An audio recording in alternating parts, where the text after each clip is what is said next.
All right, so today I'm gonna be dyeing this light blue West Side Stag. My buddy gave me one of these. He's like, hey, I won this disc, see what you can do with it. So very clear plastic, you can see light blue. I'm actually gonna take this disc and I'm going to put it into a dye bed that I've already had done before. I did a glitch, which I'll show you a picture of the glitch. So here's the glitch that I did. You can see all the blues and the whites in there. So this glitch came out of this dye bed. And this dye bed I had used a couple of times before for another disc, which I will show you right here. So that dye bed was originally from this disc. So you can use them over and over and over again, and I recommend it so you're not wasting things. That I did for them, but this is the bed that's left over from dyeing that glitch. And I've had it sitting for probably about a week. Underneath the saran wrap, and I'm gonna use it again. I think when you put the saran wrap on it, I think it keeps it for quite some time. The dye usually works out really well, and I've done this in the past. So the cool thing about this is that it won't look the same way twice, no matter how many times you do this. Now, I do recommend using gloves. You will get really messy. I don't have any more gloves, so if I do get messy, I'm just gonna wash my hands right away. Normally the dye comes right off. But I am just going to pull off the saran wrap kind of towards the middle the best I can. Maybe give it a little twist in the center. And this is the bed we're going to kind of mess with. Now, you can see that there's a lot of bubbles. You need to get your bubbles out. Bubbles are the nemesis to disc dyeing. Right? If you can't just get them out right away, you can pop them with little skewer sticks, kind of like that, or you can kind of just torch them out a little bit. Now, if you torch Floetrol too much, it will get kind of plasticky, it gets leathery, and you don't want it to get leathery because then it will not dye very well. But what's worse than that are air bubbles. Unless you want an air bubble look, which I don't really recommend that, you want to get out all of your air bubbles. So just go ahead and torch it a little bit. You can see that I barely did it there. There's one. Some of them keep popping up. I'm probably gonna let this sit for a little while just so all the air bubbles can pop out before I put a disc in. Patience is key. If you don't wait and you just drop the disc right in, you are probably going to get air bubbles, and that is just going to ruin the look. I've actually had that happen in a couple of my discs. The nice thing is though, is what I figured out is you can go back over and fix those. So if you get air bubbles and you get the color coming up, like if you dyed a white disc, you can go back over and just put more dye on the disc itself, let it sit 12 to 16 more hours, and the disc will absorb that dye so it doesn't look as bad. I've had to do that on a couple of my discs, do a little touch up. If I'm doing a commission for someone, I don't want it to look bad. I want my customers to be satisfied with the results that they get. I don't like giving bad products or selling a dye job I did to somebody and taking their money and having it not look that great. So I just feel really bad about that. So don't be afraid to torch a little bit. Nice thing with Floetrol is that these cells will start popping up, and that is the cool part about Floetrol. All right, so we're gonna let that sit for a little bit. I may swirl it up a little bit more. I may run something through it. I'm not sure exactly what I'm gonna do with it yet. This is the fun part, because you can do whatever you want to this medium. You can spin it, you can put stuff in it, you can run more plastic wrap across it. You could do it 3 times, you could do it 10 times.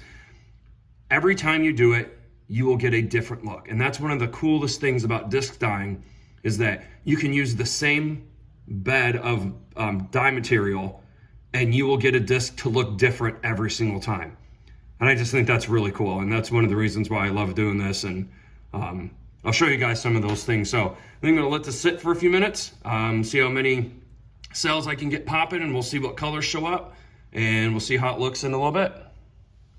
All right, so I've torched this a couple times. I really like the way this is looking. The containers you can use, this is an old frying pan that we had in the house that started to kind of break away in the bottom, so I started using frying pans. I like to use the pie pans from Walmart. They're like $2. I know a lot of people use Ultimate Frisbees. You can use whatever you want. If some people like to go with these larger kind of pans, whatever you use, make sure the bottom is wide enough to put your discs in. If it's not, the edges of your disc will bottom out. You don't want your disc to bottom out in whatever pan or container that you're using, because that's going to totally ruin the die job on the disc. So I'm going to go ahead and put this disc in. Sometimes I like to use painter's tape, and I'll put painter's tape on the back as little handles.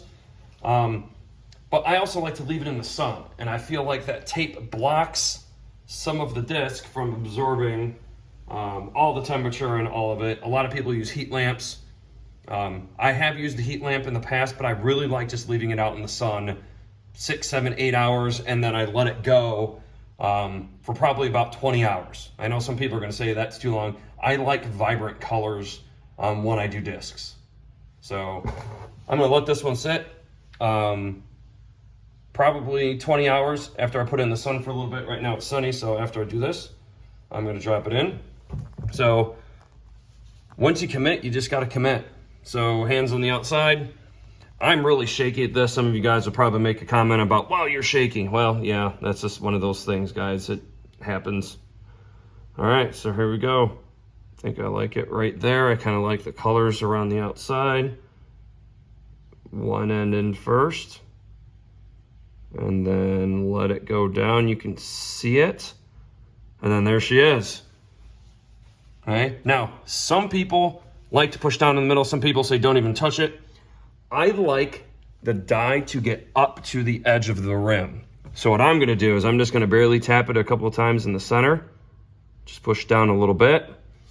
Then I'm going to take my hands, I'd say at the 2 o'clock, 4 o'clock, probably 10 and 8 position at the same time, and just barely push down just a couple of times.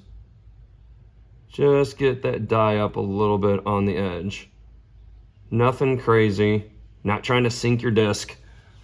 And then that's all I'm gonna do. And I'm just gonna let it sit in the weight of the disc. It'll sit in there and look good. Some people like to go back and do edges and things like that. I like the disc to sit naturally. I think eventually I might get to putting blacker on the outside. I'm yet to get a spinner. A lot of people use old DJ equipment or some kind of a device that spins it. That's the next priority I'm gonna do. But we're gonna leave this disc in until tomorrow, and then I will show you guys the results.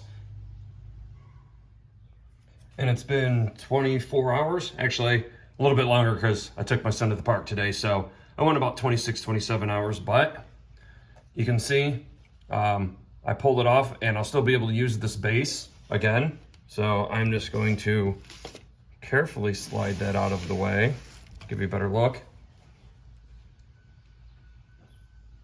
And there's the result.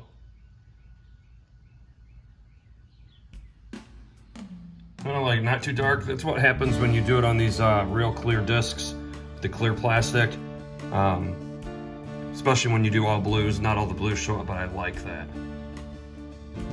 It's good definition.